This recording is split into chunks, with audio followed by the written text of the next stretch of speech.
Shalom saudaraku yang terkasih dalam nama Yesus Kristus. Saudaraku, ya masih banyak ya di antara kita itu yang tidak tahu menempatkan sifat-sifat Allah ketika kita masuk membahas tentang perbuatan dan rancangan Allah.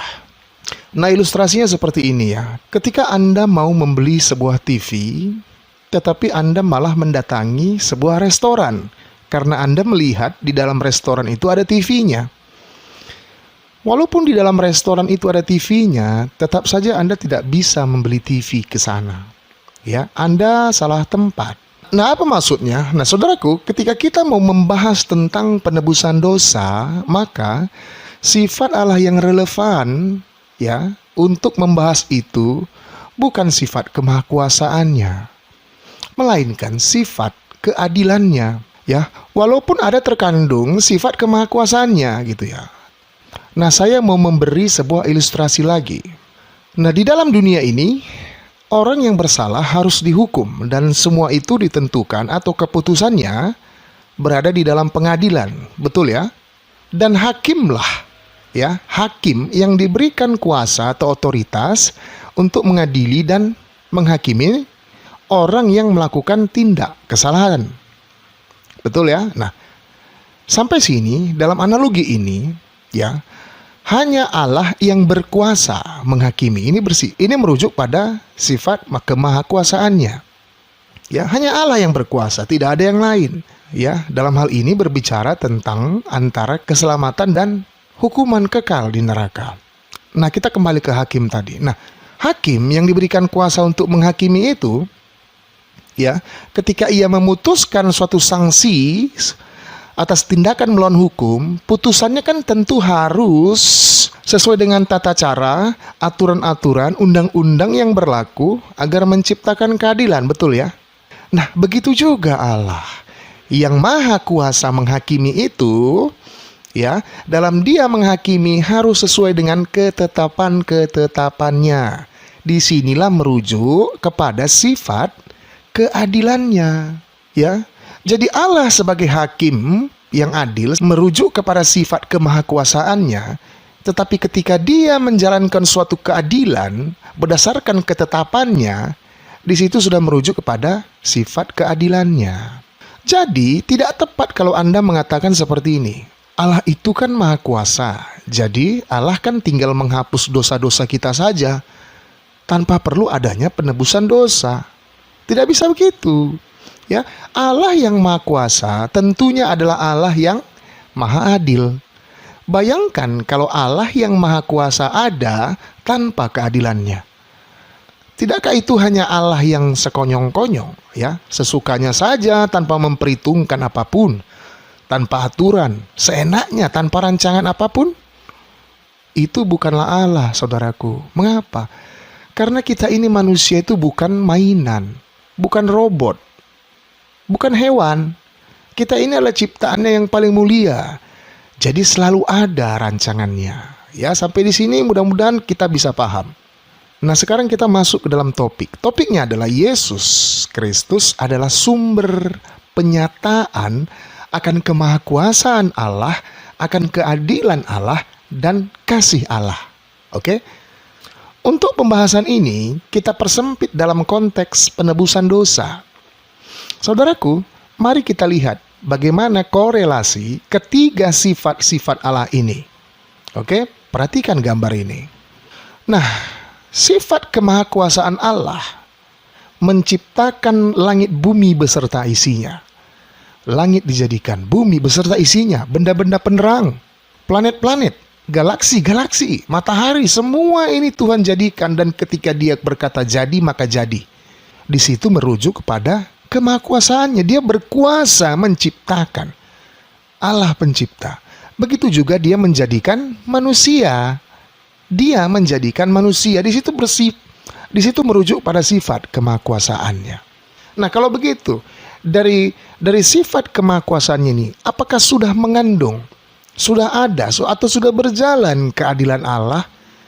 Belum. Mengapa? Karena memang belum ada yang harus diadili. Nah, keadilan Allah baru berjalan ketika, nah, kita perhatikan kolom yang berwarna hijau. ketika manusia jatuh ke dalam dosa. Dan upah dosa adalah maut. Disinilah berjalan sifat keadilan Allah. Sebab Allah sudah menetapkan bahwasanya karena dosa, manusia itu harus dihukum. Tidak bisa tidak. Ya, kalau Allah tidak menghukum orang berdosa, maka Allah tidak adil. Kalau Allah itu tidak adil, maka itu bukan Allah. Ya, mudah-mudahan kita bisa menempatkan sifat-sifat ini. Lalu, kalau kita perhatikan kolom yang berwarna kuning, di situ berbicara sifat kasih Allah. Karena kasih Allah, manusia mau diselamatkan. Allah mau manusia hidup kekal di sorga. Ya, dapat dibedakan ya sifat-sifat Allah. Nah, kita lanjut. Kasih Allah mau manusia diselamatkan, hidup kekal di sorga, tetapi keadilan Allah menolak itu. Mengapa? Karena Allah juga sudah berfirman upah dosa adalah maut. Ya, Allah tidak sekali-sekali membebaskan orang dari hukuman. Yang berdosa harus dihukum. Ya, Allah itu adalah Allah pencemburu. Dia akan membalaskan dosa bapa kepada anak-anaknya sampai keturunan ketiga dan keempat. Ya, itu sudah Tuhan tetapkan dan tidak bisa Tuhan kompromi dengan keadilannya. Walaupun kasihnya ingin manusia itu selamat, ingin manusia itu hidup kekal di sorga. Nah, sekarang bagaimana caranya agar kasih Allah itu dapat terwujud tetapi tidak melanggar sifat keadilan Allah? Bagaimana caranya? Nah, disitulah kita membaca kitab suci. Kalau kita membaca kitab Imamat, di situ sudah Tuhan berikan gambaran tentang penghapusan dosa. Ya, siapapun yang mau dihapuskan dosanya harus membawa korban hewan. Dan korban hewan itu harus tidak bercacat dan tidak bernoda, dan harus juga yang sulung.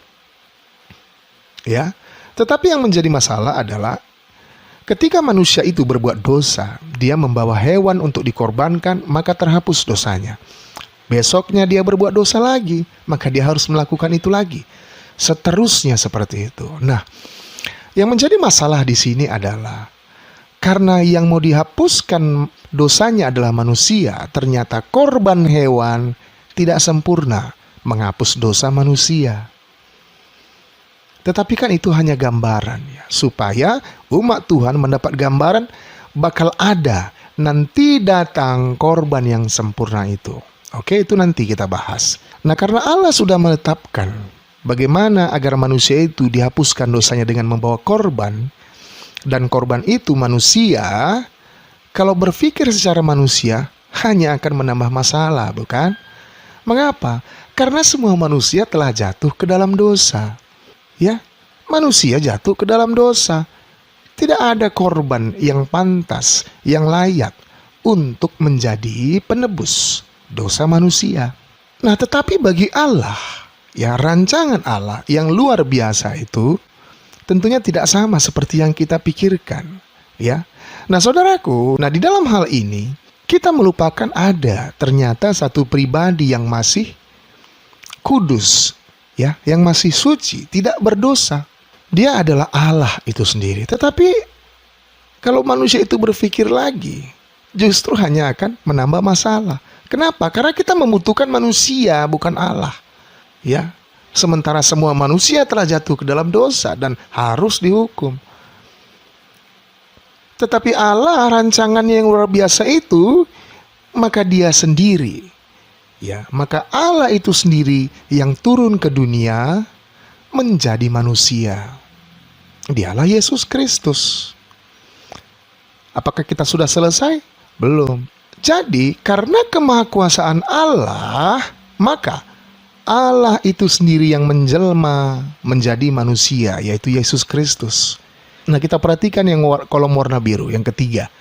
Allah menjelma menjadi manusia, itu Yesus Kristus. Di sini merujuk pada sifat kemahakuasaan Allah. Kalau Allah bisa menjadikan langit, bumi, semesta, galaksi ini semuanya, tidak mustahil bagi dia menjelma menjadi manusia. Ya. Nah, sekarang dari kriteria korban yang sempurna itu, sekarang kita sudah mendapatkan ada satu pribadi.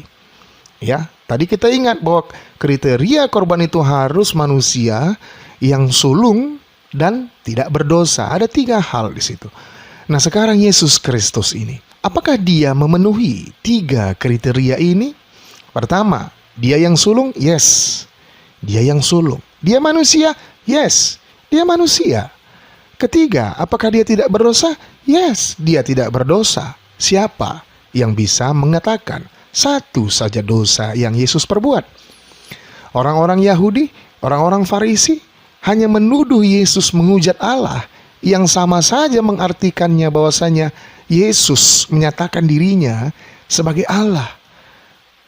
Karena orang Farisi itu menuduh Yesus menghujat Allah, atau Yesus menyetarakan dirinya dengan Allah karena Yesus berkata dosamu telah diampuni. Ya, hanya itu saja. Tetapi itu bukan membuktikan Yesus bersalah, justru membuktikan kealahannya. Hanya itu. Itu pun tuduhan dan tidak terbukti. Nah, sekarang apakah Yesus sudah memenuhi 3 kriteria itu? Sudah. Dia sudah memenuhi kriteria itu. Lalu kita berlanjut di kolom yang hijau. Maka Yesus yang adalah korban yang sempurna itu, dialah yang menggantikan umat yang berdosa untuk menerima hukuman melalui penyaliban. Ya, akhirnya keadilan Allah terwujud. Bukan karena kasih Allah manusia itu mau diselamatkan, dia kompromi dengan keadilannya. Tidak. Keadilannya pun harus berjalan. Yesuslah yang menjalaninya. Yesuslah yang menggantikan kita untuk dihukum. Di sini berbicara tentang sifat keadilan Allah. Kita perhatikan kolom yang warna kuning. Nah, karena Yesus sudah menggantikan umat yang berdosa untuk menerima hukuman melalui penyaliban, nah sekarang ya, Yesus telah mati, dia bangkit pada hari ketiga, maka kasih Allah dapat terwujud. Bagaimana? Keselamatan melalui Yesus Kristus. Oleh karena Yesus Kristus, kita diselamatkan. Kita hidup kekal di sorga. Nah, begini kita menempatkan sifat-sifat Allah itu, saudaraku. Ya, semua udah ada pada tempatnya gitu ya. Maka daripada itu, bagi kamu yang belum menerima Yesus sebagai Tuhan dan Juru Selamatmu, ini adalah kesempatan. Ya, selagi Tuhan masih memberikanmu nafas kehidupan, itu artinya masih ada kesempatan. Ya, jangan kita menipu diri kita. Kita ini orang berdosa. Kita ini layak untuk dihukum karena keadilan Allah. Layak dihukum, layak dimasukkan ke dalam neraka. Ya, tetapi karena Yesus Kristus datang ke dunia yang telah mewujudkan keadilan Allah dengan dia menyerahkan nyawanya sebagai ganti kita, maka kasih Allah pun dapat terwujud di dalam Yesus Kristus. Melalui Yesus Kristus kita diselamatkan. Kita diampuni. Mari saudaraku, terimalah dia sebagai Tuhan dan Juru Selamatmu. Dosamu akan diampuni dan engkau pasti diselamatkan. Terima kasih dan Tuhan Yesus memberkati.